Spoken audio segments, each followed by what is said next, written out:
तो आइए word problem सीखते हैं लीनियर इक्वेशन का। फर्स्ट क्वेश्चन है, तो इम्पोर्टेंट क्वेश्चन है, समझने की कोशिश करेंगे। वर्ड प्रॉब्लम में के एक 7 to 8 केसेस है जो आपको समझना है। एक बार ये केसेस आपके क्लियर हो जाए तो फिर सेम टाइप में कितने भी क्वेश्चन आप इमीडिएट सॉल्व कर सकेंगे। तो सब में पहले ये जो क्वेश्चन है अभी दो लोगों की एजेस का क्वेश्चन है। अब दो लोग में कौन हो सकते, ब्रदर्स हो सकते, सिस्टर्स हो सकते, कजिन्स हो सकते, फादर डॉटर हो सकते, फादर सन हो सकते, मदर सन हो सकते, तो कई सारे एग्जाम्पल्स है। तो उसमें से ये एक एग्जाम्पल है। सब में पहला काम जो आपने एजेस के क्वेश्चन में करना है वो है जो दो पर्सन है उनकी सब में पहले प्रेजेंट एज निकालनी।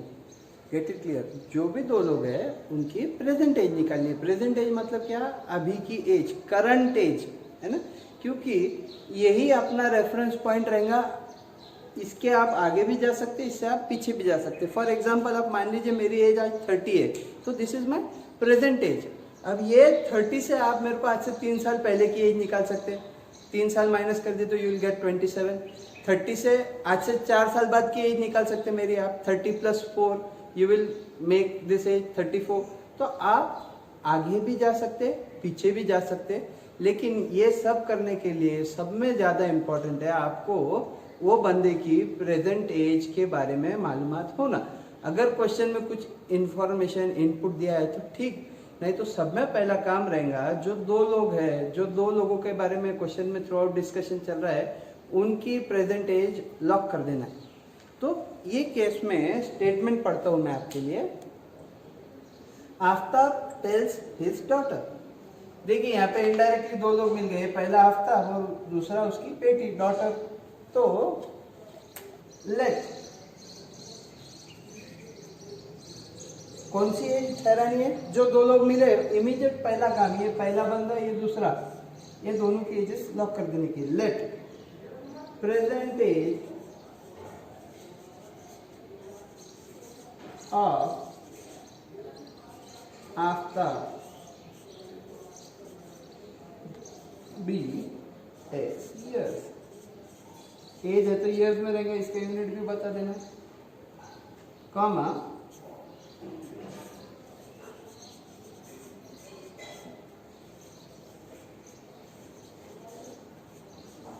पहले का x माने तो बट ऑब्वियसली दूसरे का y ईयर्स। यहाँ पे आके आपने पहला काम कंप्लीट किया, मतलब अब इसके आगे मैं क्वेश्चन पढ़ सकूंगा, नहीं तो आप क्वेश्चन रीड नहीं कर सकते। ठीक है, तो फर्स्ट लाइन में से जो दो लोगों की एजेस कैच हुई वो लिखी। इसके बाद आगे बढ़ते हैं। 7 years ago, ये जो आफ्ताब है इसने इसकी बेटी को बोला 7 years ago। यहाँ पे ये इंटरेस्टिंग पैरामीटर है 7 years ago। अब 7 years ago मतलब क्या है, ये सीधा बंदा फ्लैशबैक में चले गया, पास्ट में चले गया, पीछे चले गया। कितना पीछे चले गया, 7 साल पीछे चले गया। तो सब में पहले देखो, जैसे समय पीछे जाएगा, आज मैं 30 years का हूँ, 3 साल पीछे जाऊँ, 3 years ago बोल दूँ तो आप क्या करेंगे, सीधा क्लियर कर लेंगे। आज 30 के सर, 3 साल पहले 27 के। Getting it. तो वैसे ही हमें जैसे इसने स्टेटमेंट बताया, आपने इसकी इंस्टेंट रिएक्शन देना है और इनको 7 साल पीछे लेके जाना है। क्यों, क्योंकि स्टोरी फ्लैशबैक में चल रही है। तो सीरियल्स देखते होंगे, सीरियल में कैसा 5 साल बाद में, ये 5 साल पहले फ्लैशबैक दिखाने के पहले वो साल के बारे में बताता ना, वैसा यहाँ पे लिखना है एजेस कितने साल पहले, 7 years ago। क्या लिखना है देखो, आप कौन कौन है इसमें, वापस से दो ही कैरेक्टर है, आफ्ताब है और उसकी डॉटर है। तो दोनों को 7-7 साल छोटा करना है, मतलब आफ्ताब के 7 years कम करने हैं, उसके डॉटर के भी 7 years कम करने हैं। तो मैं लिखूंगा आफ्ताब एज x - 7 years और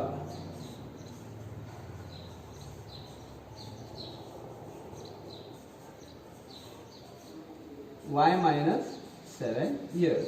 क्यों? क्योंकि इनकी आज की एज पता नहीं है, तो हमने उसको छुपा के रखा है एक्स और वाई के फॉर्म में, और दोनों को कितने समय पीछे लेके गए? 7 साल पीछे लेके चले गए। मतलब अब आप करंट पोजीशन पे आ गए, यहाँ तक आ गए। अब वो क्या बोल रहे हैं देखो, आई मतलब कौन है, कौन नैरेट कर रहा question? Question is being narrated by Aftab, मतलब आफ्ताब ही सब स्टोरी सुना रहा है। तो आई मतलब कौन है? आफ्ताब है। आफ्ताब वॉज क्यों? क्योंकि ये पास्ट में पीछे 7 साल पहले, तो आई वॉज, आई मतलब आफ्ताब, तो आफ्ताब की जगह लिखूंगा मैं x माइनस 7। अब आफ्ताब मेरे लिए नंबर्स के टर्म में क्या हो गया? x माइनस 7 हो गया। आफ्ताब गया 7 साल पीछे। आई वॉज, कल आपको बताया था मैंने, is, was, are, will be, shall be, equal to, ये सारे वर्ड्स की जगह पे आप क्या लिख सकते हैं? इक्वल टू का सिंबल लिख सकते हैं।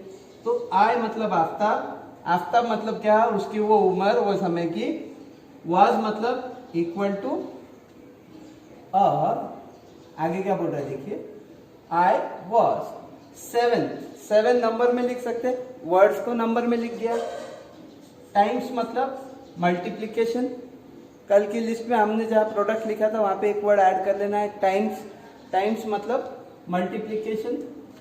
As old as you were then, as old as you were then. कौन यू?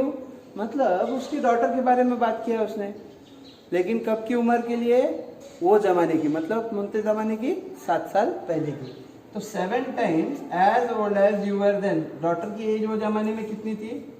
y minus 7। ठीक है, अब इसे सिंप्लीफाई करेंगे, लेकिन ये सब करने से पहले यहाँ पे आपने एक स्टेटमेंट देना है। ये स्टेटमेंट का अपने आप में वेटेज है। क्या लिखना है? फ्रॉम गिवन कंडीशन, डैश करके लिख देना है। इसको सिंप्लीफाई करते हैं, जहां मल्टीप्लीकेशन होगा वहां मल्टीप्लीकेशन करना पड़ेगा और फिर आगे बढ़ेंगे। तो ये x minus 7 as it is, 7 into Y 7y, 7 into 7 49, plus into plus plus, plus into minus minus. अब x या y में से कोई एक जगह रखते हैं, बाकी सबको दूसरी जगह शिफ्ट कर देते हैं। x is equal to 7y minus 49, ये माइनस 7 उधर जाके प्लस 7 हो गया, तो x is equal to 7y minus 42। क्यों 42? क्योंकि ये दोनों की साइन देखिए, ये प्लस है ये माइनस है, अलग अलग साइन करेंगे माइनस, बड़े नंबर की साइन, तो ये इसको इक्वेशन नंबर 1 बोल दीजिए। अब मैंने यहाँ पे ये सब क्यों किया है? क्योंकि क्वेश्चन में उन्होंने बोला है रिप्रेजेंट दिस अल्जेब्रिकली। अल्जेब्रिकली मतलब क्या?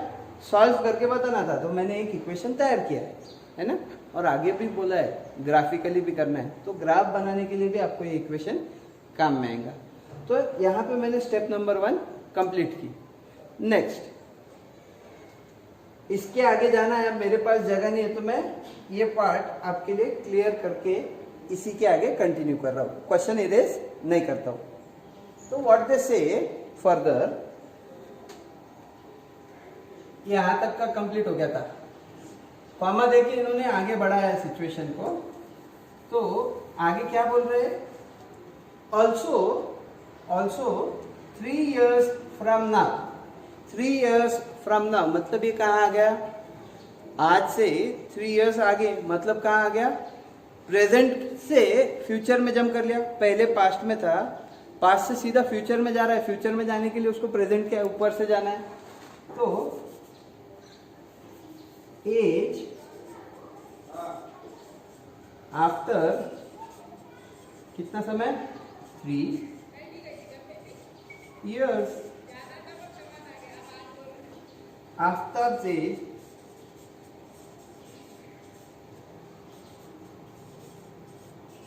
कितनी हो गई आफ्ताब की एज? आज से 3 साल ज्यादा। मतलब क्या? आज कितनी एज है उसकी? Present age is x, but अब वो फ्यूचर में जा रहा है, आज से 3 साल बड़ा हो जा रहा है। मतलब क्या? x प्लस 3 years।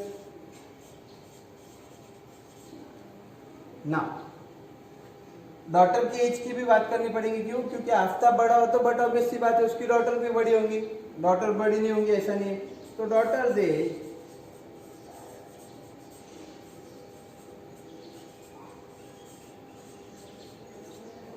y plus 3x। अब दोनों भी फ्यूचर में जा चुके हैं। जब ये फ्यूचर में चलेगा इसके आगे आप इक्वेशन बना सकेंगे, कुछ सॉल्व कर सकेंगे, नहीं तो आपको सॉल्व करते नहीं आएगा। अब स्टेटमेंट में कनेक्शन ढूंढेंगे क्या है।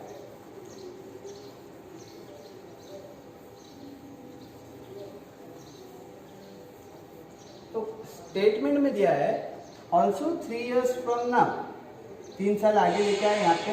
अब आगे क्या बोल रहा है फिर से देखिए, आई मतलब कौन है अभी भी, आफ्ताब। आफ्ताब क्या बोल रहा है देखो, आफ्ताब मतलब क्या है। अब आफ्ताब ना लिखते हुए मैं क्या लिखूंगा, आफ्ताब की एज की जगह एक नंबर लिखूंगा, क्या है, x प्लस 3। अब आई मतलब आफ्ताब हो गया। शैल बी वर्ड का मीनिंग है इक्वल टू, क्यों, क्योंकि हमारे मालूम है लिस्ट में दिया है, is, was, shall be, will be, equal to, ये सारे वर्ड्स का मीनिंग इक्वल टू है।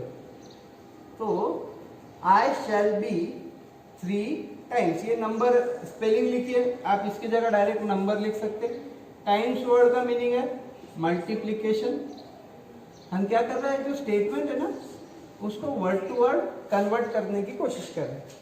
3 times as old as you will be, मतलब कौन, उसकी डॉटर के बारे में बात किया है। और वो डॉटर के भी बारे में कब बात किया है, आज से 3 साल बाद में, फ्यूचर में बात किया है। तो फ्यूचर में डॉटर की एज रहेंगी y प्लस 3। अब x प्लस 3 is equal to 3 into Y 3y, 3 into 3 9, plus into plus plus, plus into plus plus. अब x को अकेला रखते हैं और आगे देखते हैं, x is equal to 3y plus 9 minus 3, x is equal to 3y plus 6, क्योंकि अलग अलग साइन किया माइनस बड़े नंबर की साइन। साथ में एक चीज जो हमने नहीं की है वो हमने कर देना है, जहाँ पे उनकी फ्यूचर की एज फाइनल की थी उसके बाद में क्या किया, आपने इक्वेशन बनाया ना, जब भी इक्वेशन बनाओ तो वहां पे रेफरेंस दो। किसका रेफरेंस देना है,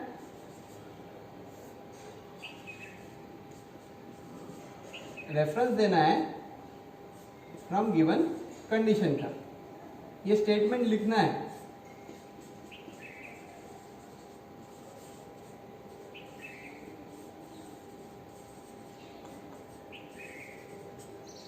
ये नंबर 2, ये 2 इक्वेशन फाइनल हो गए।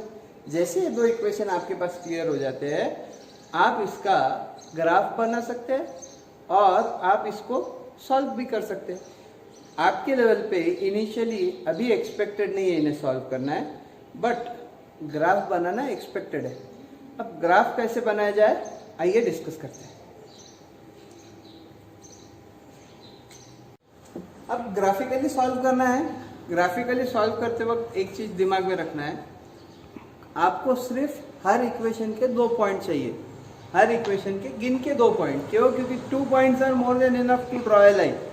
आपको कई सारे लोग सजेस्ट करेंगे 3 या 3 से ज़्यादा पॉइंट निकालो, but instead of creating a mess confusion, better है आप 2 पॉइंट निकालो। और 2 पॉइंट निकालना भी बहुत आसान है। 2 पॉइंट निकालने के लिए आपने सिर्फ कोई एक चीज की वैल्यू पुटअप करना है। कोई एक चीज की वैल्यू पुटअप करना है मतलब क्या, जब ये इक्वेशन रहेगा ना आपके पास, उसमें से एक तो x नहीं तो y अकेला रोक लेना है। मतलब जैसा ये इक्वेशन जब हमने बनाया तो मैंने क्या किया, x को एक जगह रख लिया, बाकी सबको दूसरी साइड शिफ्ट कर दी। तो ये चीज़ आपने पहले करना है, x को एक साइड में रोक लिया, बाकी y और नंबर दूसरी साइड। ठीक है। अब इसके बाद सब में पहला काम, जो राइट साइड में गया है, जो गर्दी की जगह में गया है, मतलब अभी कौन गया है आपका, y गया है, तो y की वैल्यूज पुट अप करनी है। y की वैल्यू पुट करेंगे तो x का आंसर मिल जाएंगे। ये काम हमने 9th में किया है, कोई नया काम नहीं है, तो जरा ध्यान दीजिए। पुट, पहला नंबर क्या पुट करना है, बट ऑब्वियस सा गैस है, बेस्ट ऑप्शन इज 0 पुट करो। क्यों, क्योंकि उतना काम कम होता। तो I will say x is equal to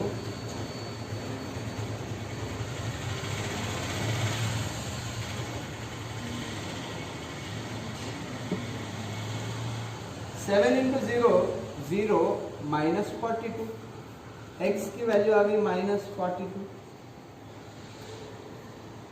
अब ये आपने जो वैल्यू सही है क्या समझते हैं। ग्राफ मेरे पास कितना रहता है, माइनस की तरफ ज़्यादा में ज़्यादा रहेंगे आपके 10-12 पॉइंट, और प्लस के साइड में रहेंगे 10-12 पॉइंट एक्स एक्सिस पे। Same applies for y axis पे 3-4 पॉइंट ज़्यादा होंगे, मतलब 15-16 ऊपर 15-16 नीचे। अब आपका सोल्यूशन आ रहा -42। अगर ये -42 है तो ग्राफ पे आपका ये सोल्यूशन बैठेगा ही नहीं। तो ऐसे समय पे थोड़ी सी स्मार्टनेस दिखा के आपने इस 7 के टेबल में 42 मतलब क्या है, कनेक्शन देखिए 7 के टेबल के हिसाब से 7 6 42 है। तो आप कुछ इस तरीके का नंबर लो कि ये 42 के नज़दीक पहुंच जाए। हम 42 मतलब 6 है, तो आप x के जगह पे यहाँ पे होशियारी से, बड़े होशियारी से इसको 4 करके देख सकते हैं, और ये 4 कर देना है। तो 7 4 28। अब माइनस करते हैं, 28 माइनस किया 42 में से, तो 12 में से 8 गया 4, 3 में से 2 गया 1, बड़े नंबर की साइड। तो पहला सॉल्यूशन आपका जस्टिफाइड है। अब ये 14 वगैरह आपके पास ग्राफ पे रेडी है, +4 भी रेडी था, 14 भी रेडी था। तो ये सॉल्यूशन क्या है ना, जब आप ड्रॉ करेंगे तो प्रैक्टिकली फिजिबल भी रहेगा। नहीं तो जब 0 लेते थे और -42 आया था तो ड्रॉ करना बेहद मुश्किल था। अब second value put y is equal to, ये 4 था, 4 के लगे कनेक्टेड नंबर ले लो 5, तो x is equal to 7 into 5 minus 40, 35 minus 42। तो x इज इक्वल टू कितना बच गया, 7, ग्रेटर नंबर की साइड। अब ये जैसे दोनों चीजें तैयार हो गई, हमने एक टेबल प्रिपेयर करना है विच विल रिप्रेजेंट बोथ, किसको किसको, x को भी और y को भी। तो x y, x comma y। तो x के जगह आपके क्या क्या आंसर आए देखिए। पहली बार आया था -14, दूसरी बार आया था -7। जब -14 आया था तो y की जगह था 4, जब +7 आया तो y की जगह आया था 5। तो लिखना है -14, 4, -7, 5, और ये पॉइंट आपने ग्राफ पे प्लॉट करना है ऑन द सेम ग्राउंड। अब यहाँ पे पुट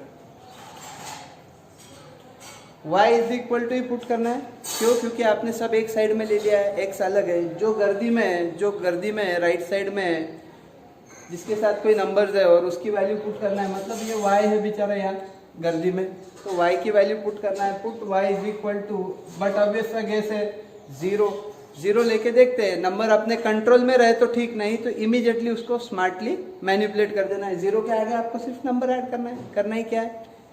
तो 0 लेता हूँ, x is equal to 3 into 0 plus 6, x is equal to 0 plus 6।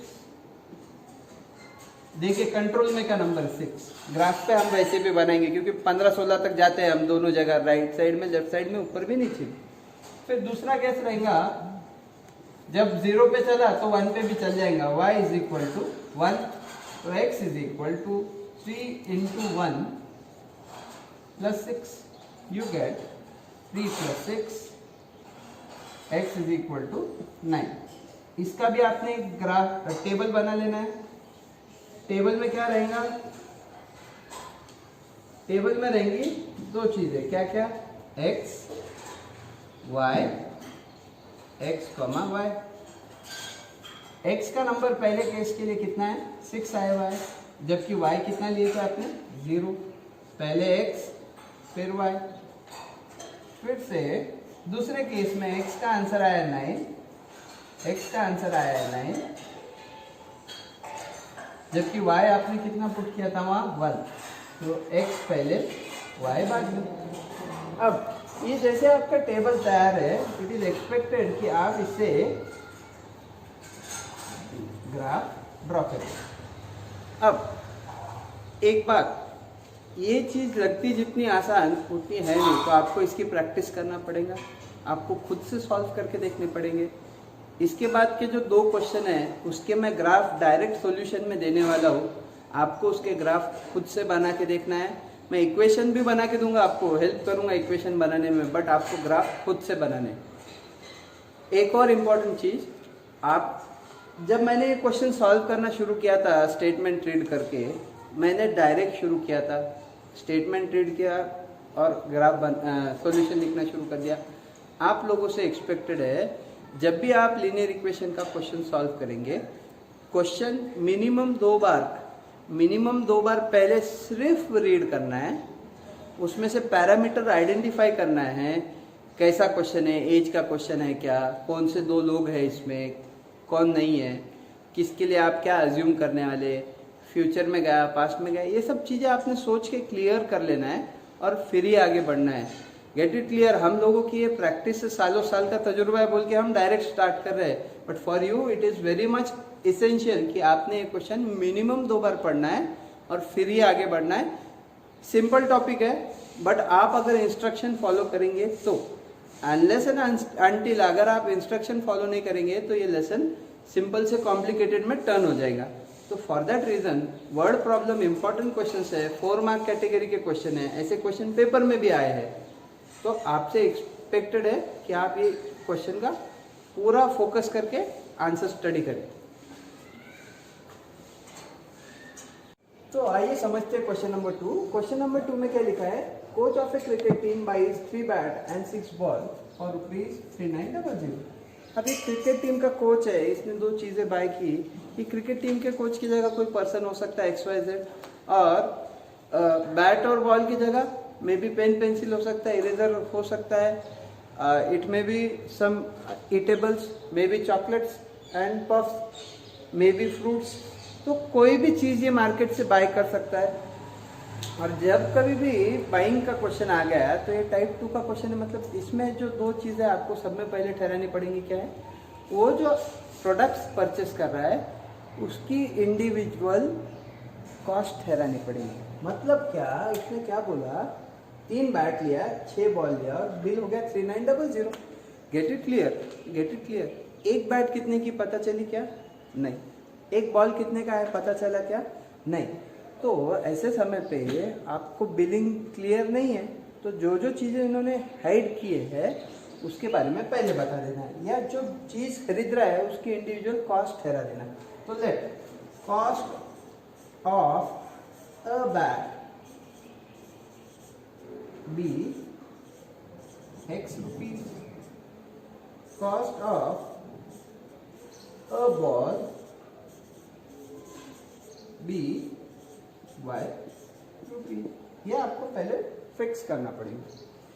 क्यों? क्योंकि जब कभी भी आपका बिलिंग होता है तो किस तरीके से होता है, समझ लो अगर मैंने 5 रुपए के पेन लिया और इसके 15 पीस लिए, ठीक है, और 2 रुपीस का इरेजर लिया, इसके समझो 10 पीस लिए, तो इसका बिल किस तरीके से करता शॉपकीपर, 5 रुपीस का पेन है, 5 रुपीस का एक पेन है और इंटू 15 करेंगे क्योंकि 15 लिया आपने।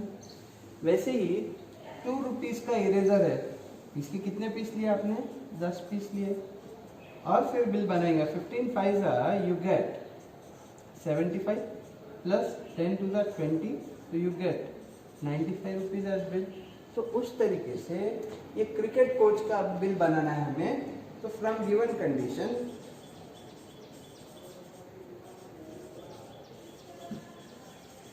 क्या लिख पाएंगे आप? 3 बैट है, एक बैट कितने की है? X रुपीज की, 3x, प्लस कितने बॉल लिया? 6 बॉल लिया, एक बॉल कितने का है? Y रुपीज का।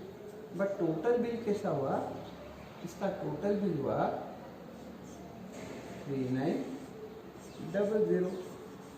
इसके ऊपर आपको कुछ भी नहीं पता इसमें से, तो यहाँ पे आपने इसको इक्वेशन को फ्रीज कर दिया।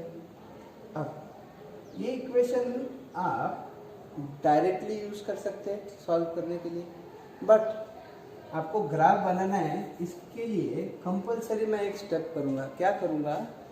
I will shift one element from this. One element मतलब कौन? एक तो एक्स वाला, नहीं तो वाई वाला दूसरी साइड में। क्यों? क्योंकि ग्राफ बनाना है तो एक साइड में सिर्फ एक ही नंबर होना।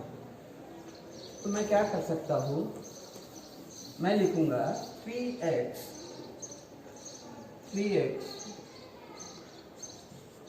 Is equal to 3900 minus 6y। ये आपने कर लेना है और फिर ही इक्वेशन को नंबर देना है। तो क्या होगा ना, आप जब ग्राफ ड्रॉ करेंगे ना तो इसका सॉल्व करने के लिए इजी हो जाएगा ना। अब ये पहली स्टोरी खत्म कर दी, कॉमा देके उन्होंने आगे बताया she buys another bat. Another bat in the sense कितनी बैट है? एक है। क्यों? क्योंकि उसने नंबर ही नहीं बताया ना। अनदर बैट मतलब एक बैट। तो एक बैट कितनी की है? एक्स की है। और क्या लिया उसने साथ में? 2 मोर बॉल्स मतलब 2y। और बिल कितना हो गया उनका? 1300। ना my dear friends, second equation लिखने से पहले आपको क्या एक्सपेक्टेड है ना लिखना, वो बताता हूँ। आपसे लिखना है फ्रॉम सेकेंड कंडीशन। आप अगर ये जो चीज़ें बता रहा हूँ वो नहीं लिखेंगे तो आपके सम को जो प्रेजेंटेशन का ग्रेस है वो नहीं आ पाएगा और सही ढंग से ये प्रेजेंट नहीं हो पाएंगे। मतलब क्या है ना कहीं टेक्निकलिटीज़ का एक मार्क कट करने की जगह रह जाती है एग्जामिनर के पास।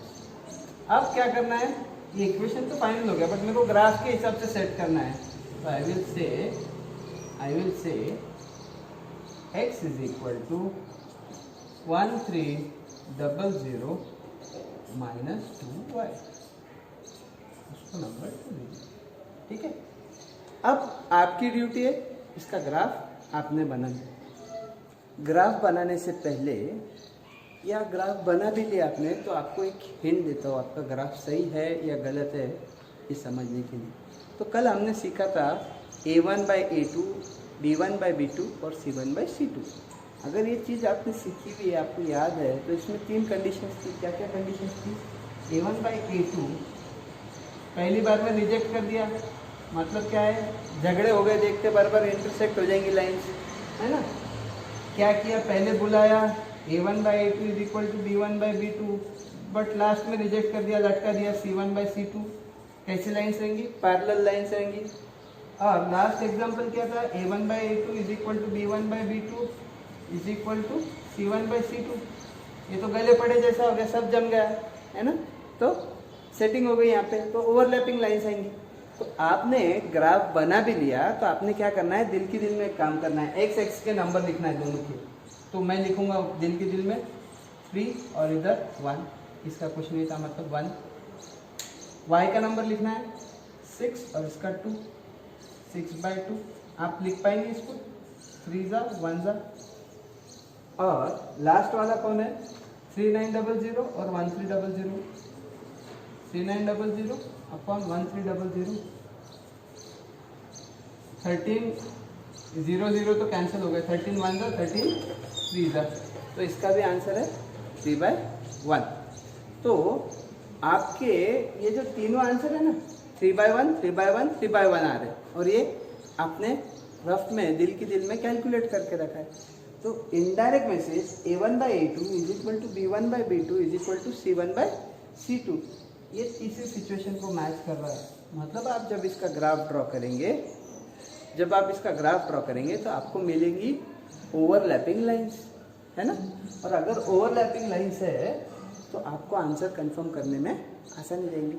Same thing should be applied to other questions also while solving. आपने दिल की दिल में करते ही रहना है, a1/a2 b1/b2 c1/c2 और उनके कनेक्शंस को चेक करते ही रहना है। कंपलसरी पार्ट है ना। ये लिख के नहीं दिखाना है बट ये अपने रफ एंड पे पीछे के लास्ट पेज पे ये आपने चेक करके देखना है, सो दैट आपको ग्राफ का आइडिया क्लियर हो जाए। मैं आपके लिए पहला, दूसरा और तीसरा तीनों क्वेश्चन के ग्राफ भी अटैच करूंगा आंसर्स में, और आपसे एक्सपेक्टेड है कि आप क्वेश्चन नंबर 3 खुद सॉल्व करेंगे, so that we can start with next exercise tomorrow.